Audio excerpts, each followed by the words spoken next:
A Little Sacrifice. Chapter 7. "Dandelion," Little Eye said, tearing the end of the bandage with her teeth and tying a knot on Geralt's wrist. "Explain to me how a pile of snail shells ended up at the bottom of the stairs. Draughard's wife is clearing them up right now and is making it clear what she thinks of you two." "Shells?" Dandelion asked. "What shells? I have no idea. Perhaps some passing ducks dropped them." Geralt smiled, turning his head toward the shadow. He smiled at the memory of Dandelion's curses.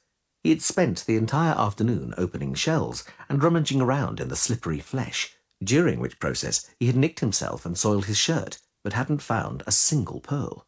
And no small wonder, as they weren't pearl oysters at all, but ordinary scallops and mussels.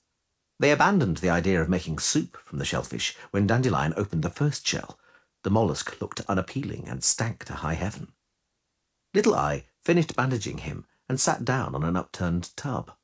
The Witcher thanked her, examining his neatly bandaged arm.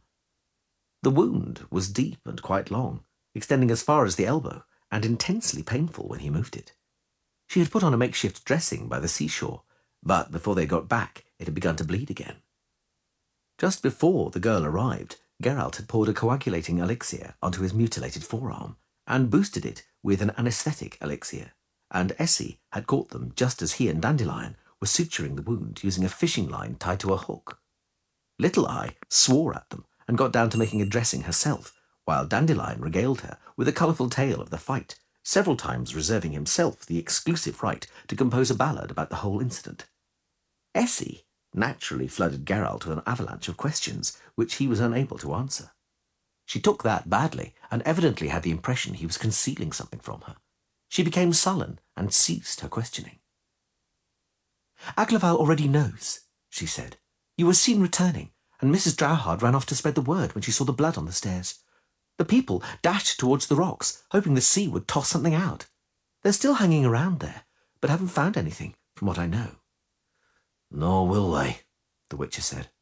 "I shall visit Aglaval tomorrow, but ask him, if you would, to forbid people from hanging around the dragon's fangs. Just not a word, please, about those steps or Dandelion's fantasies about the city of Ys. Treasure and sensation hunters would immediately go, and there'll be further deaths." "I'm not a gossip," Essie said sulkily, sharply tossing her lock from her forehead. "If I ask you something, it isn't in order to dash off to the well at once and blab it to the washerwomen." "I'm sorry." "I must go," Dandelion suddenly said. "I've got a rendezvous with Acaretta. Geralt, I'm taking your jerkin because mine is incredibly filthy and wet." "Everything here is wet," Little Eye said sneeringly, nudging the articles of clothing strewn around with the tip of her shoe in disgust. "How can you? They need to be hung up and properly dried. You're dreadful." "It'll dry off by itself." Dandelion pulled on Geralt's damp jacket and examined the silver studs on the sleeves with delight. "Don't talk rubbish. And what's this? Oh, no, that bag is still full of sludge and seaweed. And this! What's this? Yuck!" Geralt and Dandelion silently observed the cobalt-blue shell Essie was holding between two fingers. They had forgotten. The mollusk was slightly open and clearly reeked. "It's a present," the troubadour said, moving back towards the door. "It's your birthday tomorrow, isn't it, Poppet? Well, that's a present for you." "This?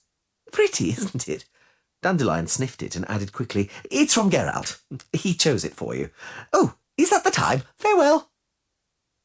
Little Eye was quiet for a moment after he had gone. The Witcher looked at the stinking shellfish and felt ashamed, of Dandelion and of himself. "Did you remember my birthday?" Essie asked slowly, holding the shell at arm's length. "Really?" "Give it to me," he said sharply. He got up from the palliasse, protecting his bandaged arm. "I apologise for that idiot." "No," she protested, removing a small knife from a sheath at her belt. "It really is a pretty shell. I'll keep it as a memento. It only needs cleaning. After I've got rid of the contents, I'll throw them out of the window. The cats can eat them." Something clattered on the floor and rolled away. Geralt widened his pupils and saw what it was long before Essie. It was a pearl, an exquisitely iridescent and shimmering pearl of faintly blue colour, as big as a swollen pea. By the gods! Little Eye had also caught sight of it. Geralt! A pearl! A pearl! He laughed. And so you did get a present, Essie. I'm glad. Geralt, I can't accept it. That pearl is worth... It's yours, he interrupted. Dandelion, though he plays the fool, really did remember your birthday. He really wanted to please you. He talked about it, talked aloud about it. Well, fate heard him and did what had to be done. And you, Geralt? Me? Did you also want to please me? That pearl is so beautiful. It must be hugely valuable. Don't you regret it? I'm pleased you like it. And if I regret anything, it's that there was only one and that... Yes? That I haven't known you as long as Dandelion. Long enough to be able to know and remember your birthday. To be able to give you presents and please you. To be able to call you Poppet. She moved closer and suddenly threw her arms around his neck.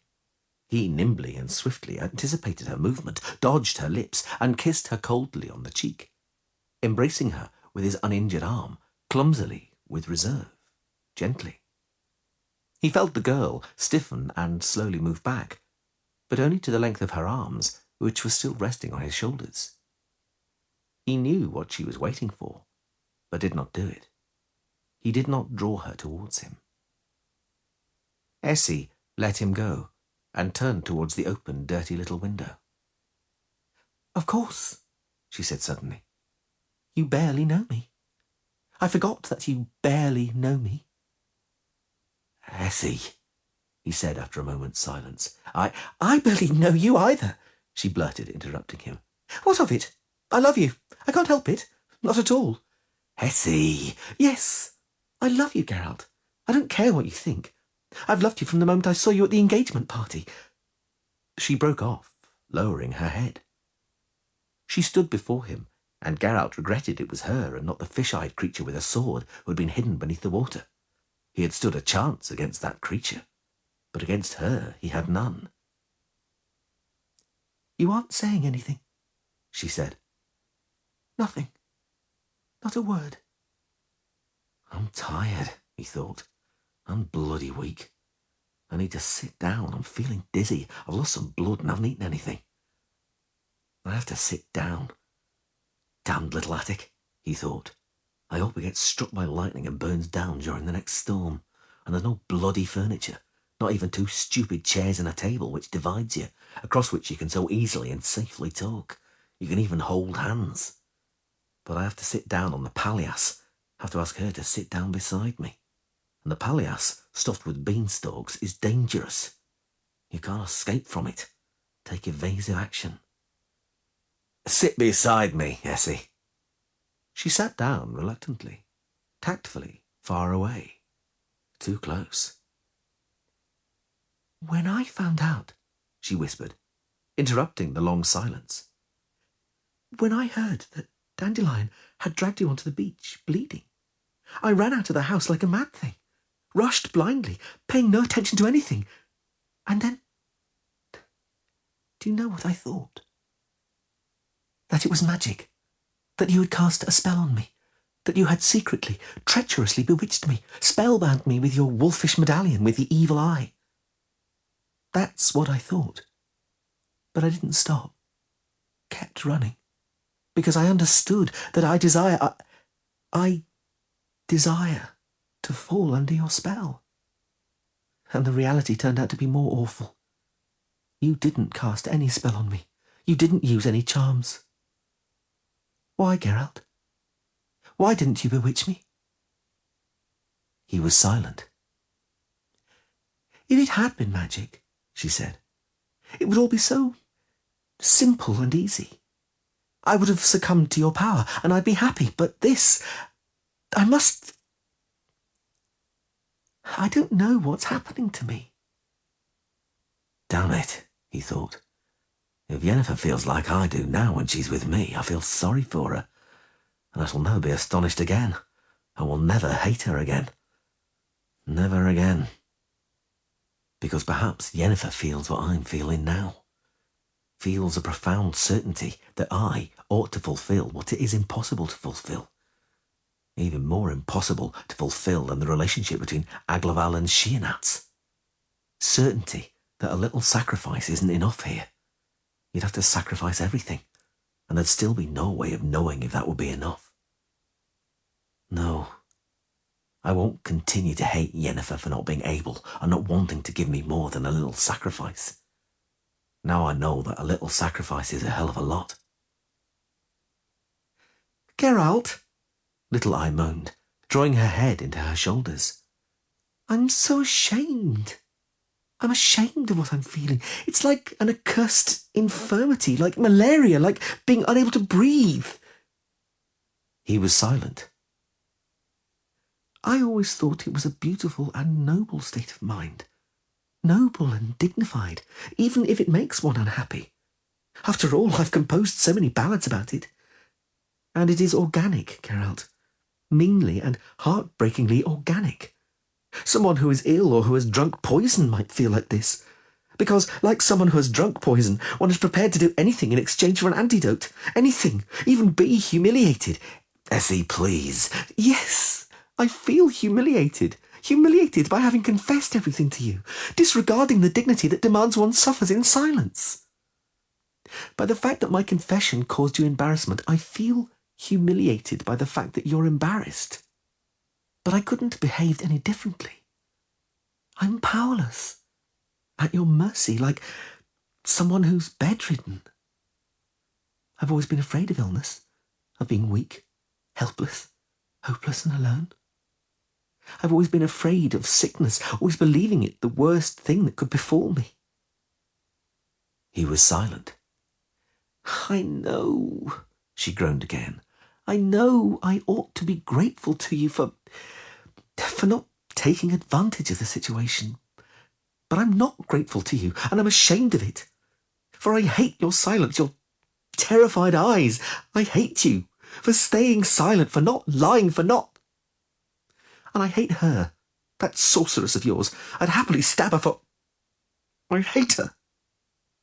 Make me go, Geralt. Order me to leave here. For of my own free will I cannot, but I want to get out of here, go to the city, to a tavern. I want to have my revenge on you for my shame, for the humiliation. I'll go to the first man I find." Damn it, he thought, hearing her voice dropping like a rag ball rolling down the stairs. She'll burst into tears, he thought. There's no doubt she'll burst into tears. What to do? What to bloody do? Essie's hunched-up shoulders were trembling hard. The girl turned her head away and began to weep, crying softly, dreadfully calmly and unrelentingly. "I don't feel anything," he noticed with horror. "Nothing. Not the smallest emotion. That fact that I will embrace her is a deliberate, measured response, not a spontaneous one. I'll hug her, for I feel as though I ought to, not because I want to. I feel nothing." When he embraced her, she stopped crying immediately, wiped away her tears, shaking her head forcefully and turning away so that he could not see her face. And then she pressed herself to him firmly, burying her head in his chest. A little sacrifice, he thought. Just a little sacrifice. For this will calm her. A hug, a kiss, calm caresses. She doesn't want anything more. And even if she did, what of it? For a little sacrifice, a very little sacrifice, is beautiful and worth... Were she to want more, it would calm her. A quiet, calm, gentle act of love. And why, it doesn't matter, because Essie smells of verbena, not lilac and gooseberry, doesn't have cool, electrifying skin. Essie's hair is not a black tornado of gleaming curls. Essie's eyes are gorgeous, soft, warm and cornflower blue. They don't blaze with a cold, unemotional, deep violet. Essie will fall asleep afterwards, turn her head away, open her mouth slightly. Essie will not smile in triumph. For Essie... Essie is not Yennefer. And that is why I cannot find that little sacrifice inside myself. Please, Essie, don't cry. I won't, she said, moving very slowly away from him. I won't. I understand. It cannot be any other way. They said nothing, sitting beside each other on the palliasse stuffed with beanstalks. Evening was approaching. Geralt, she suddenly said, and her voice trembled. But perhaps it would be like it was with that shell, with that curious gift. Perhaps we could find a pearl later, when some time has passed. I can see that pearl, he said with effort, set in silver, in a little silver flower with intricate petals. I see it around your neck on a delicate silver chain worn like I wear my medallion. That will be your talisman, Essie. A talisman which will protect you from all evil. My talisman, she repeated, lowering her head. My pearl, which I shall set in silver, and from which I shall never part. My jewel, which I was given instead of... Can a talisman like that bring me luck? Yes, Essie, be sure of it. Can I stay here a little longer with you? You may. Twilight was approaching and dusk falling, and they were sitting on a palliasse stuffed with beanstalks in the garret, where there was no furniture, where there was only a wooden tub and an unlit candle on the floor in a puddle of hardened wax. They sat in utter silence for a very long time, and then Dandelion came. They heard him approaching, strumming his lute and humming to himself. Dandelion entered, saw them, and did not say anything, not a word. Essie also said nothing, stood up and went out without looking at them. Dandelion did not say a word, but the Witcher saw in his eyes the words that remained unsaid.